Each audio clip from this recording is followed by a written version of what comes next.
Saya sebut perkara ini, rakyat mesti berani buat pembaharuan dalam politik ini. Politik nak ambil kuasa mesti melalui pilihan raya. Jangan jadi peristiwa syaitan. Peristiwa syaitan itu gerakan syaitan. Kerana merampas kuasa tidak melalui pilihan raya. Bila merampas kuasa tidak melalui pilihan raya, akhirnya inilah yang berlaku politik Malaysia sekarang. 3 tahun, 3 Perdana Menteri. Kalau kita biarkan mungkin 4, 5, 6 Perdana Menteri sebelum 5 tahun. 5 tahun tempoh pilihan raya. Kita lihat sekarang ini, bila berlaku peristiwa begini, lahirlah Perdana Menteri yang kuat, tidak dapat sokongan. Tan Sri Mahyudin Yassin tidak kuat. Akhirnya dia dijatuhkan melalui beberapa orang lari daripada kumpulannya. Kemudian naik Ismail Sabri, tidak kuat. Tapi kita tidak mau berlaku pertukaran Perdana Menteri setiap tahun, maka kita sanggup membuat persepahaman. Kalau keluarkan berbilion ringgit untuk bantu rakyat dalam ekonomi, bantu rakyat dalam hal menangani COVID, maka kita sanggup bekerjasama, memberi sokongan dengan kita kekal sebagai pembangkang untuk mengkritik perkara-perkara yang tidak betul. Tapi untuk rakyat, kita sanggup memberi persepahaman dan bekerjasama. Kemudian kita lihat dalam keadaan kita nak beri kerjasama ini, tiba-tiba keluar bahawa kerajaan nak beri 100 juta kepada Najib Tun Razak. Saya dan kami akan tentang habis-habisan kalau kerajaan memberi 100 juta ini. Kalau beri 100 juta pada Najib, imbuhan penghargaan, Ismail Sabri, out you go.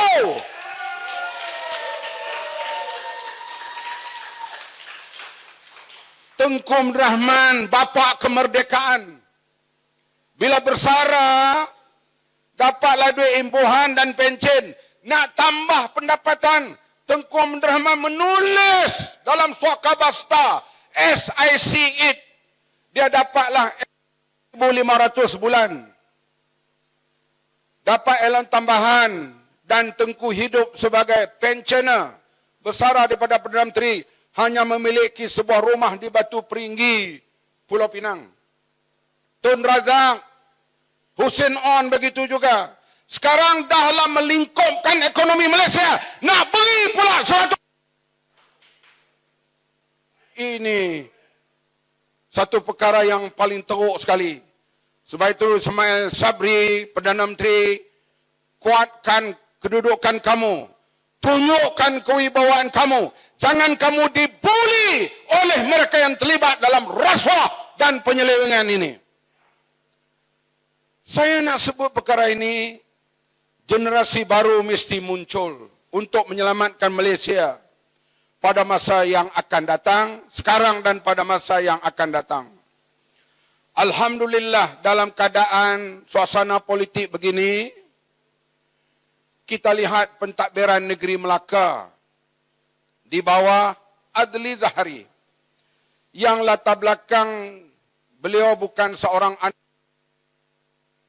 bukan keturunan orang yang terlibat dalam politik, dia hanya orang kampung biasa di negeri Melaka ini, belajar di Universiti Teknologi Malaysia dan berkelulus ini, berkecimpung dalam, kemudian dipilih oleh Pakatan Harapan untuk menjadi Ketua Menteri. Bila dia jadi Ketua Menteri, kita lihat apa tugas Adli Zahari dan rakan-rakan exco-nya yang lain. Di antaranya, Kerajaan Negeri Melaka, dia cari yayasan-yayasan yang telah diselewengkan. Mana Negeri Melaka yang wangnya diletak tak tentu tempatnya. Dia cari dan dia ambil balik yayasan itu, diletak di bawah Negeri Melaka. di bawah menteri besar yang kuasainya. Bila dapat duit, apa yang dia buat? Wang itu digunakan di antaranya untuk membina rakyat terlalu miskin. Dan slogan Adli mengatakan, dia tidak mau lihat ada orang Melaka lapar, ada orang Melaka miskin. Kerana wang dicari, dikumpul oleh negeri, dan negeri itulah akan berusaha membantu rakyat yang miskin di negeri Melaka ini. Dan membantu itu tidak kira kaum. Kebetulan orang Melayu, Melayulah dibantu. Kalau Cina, Cinalah yang dibantu. Kalau India, Indialah yang dibantu. Kalau Portugis, Portugislah yang perlu dibantu. Sikap ini kepada the new generation yang memerintah sekarang ini. Dan dia buktikan dalam masa 22 bulan pemerintahan itu, sehingga Perdana Menteri Tun Mahathir beberapa kali membuat ungkapan menganggap Adli ini seorang ketua menteri yang berjaya. Tetapi 22 bulan dia beberapa orang lari dan jatuhlah kerajaan kita, kerajaan Pakatan Harapan di negeri Melaka ini.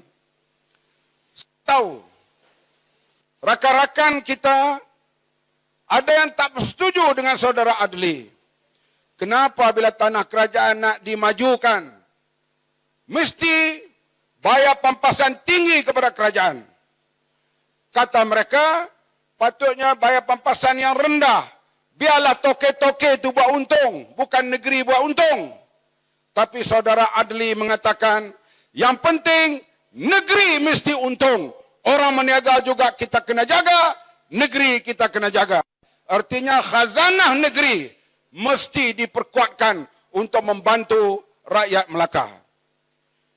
Inilah dia ketua menteri, kita kata di generasi baru yang muncul seperti ini. Saya menganggap apa yang berlaku di Melaka ini di bawah pimpinan Pakatan Harapan selama 22 bulan, dan sekarang Allah mentakdirkan berlaku pilihan raya, memberi peluang kepada rakyat negeri Melaka untuk kembalikan pemerintahan Pakatan Harapan selama 5 tahun daripada sekarang, untuk kita melihat satu kerajaan yang bersikap rakyat yang akan muncul pada besok malam insya-Allah. Ini yang kita kena lihat perubahan-perubahan ini pada anak-anak muda. Saya tengok calon-calon kita di negeri Melaka, kebanyakannya muda-muda belaka. Yang muda sekali berumur 21 tahun. Yang paling tua pun lebih muda. Artinya semua calonnya di kalangan umur di sekitar 40 kalau kita ambil average. Dan mereka boleh membina masa depan negeri Melaka ni yang lebih baik.